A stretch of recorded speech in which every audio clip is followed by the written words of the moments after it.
Alright, we're back. Got some pork chops over here going, thin pork chops. Just put them in.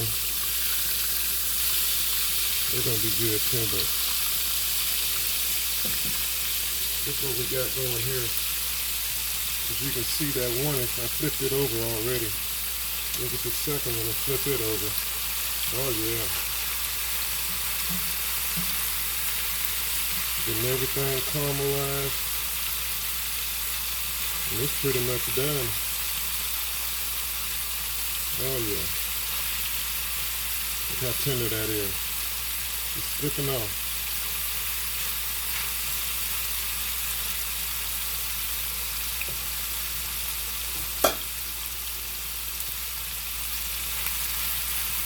Oh yeah.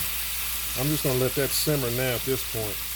I'm gonna put some of them onions and bell pepper on top of there. Like I said, this is a deer inside tenderloin. We're just gonna let that cook on down. I'm gonna shut that eye off on it. Cover it back up. Be ready for the taste test. Oh yeah. Thin pork chops don't take long to cook. I know I'm making y'all hungry, but it's gonna be alright. Then it's ready. The wife, she got spaghetti squash over here. She just finished up. That's gonna be good. And we got some fresh kale out the garden that we're cooking up, getting our greens on.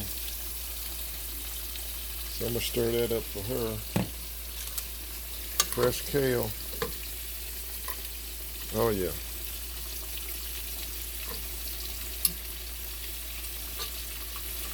Let that simmer. On kale, you want it just a little bit crispy. That's the way she likes it. It's healthier that way, but yeah. Well, if y'all just come on over, we could actually call that a pepper steak. So I'm just gonna shut everything off. We're gonna be ready to eat here in a minute. We'll show you the final plate here in a minute. I'm down outdoors in the kitchen.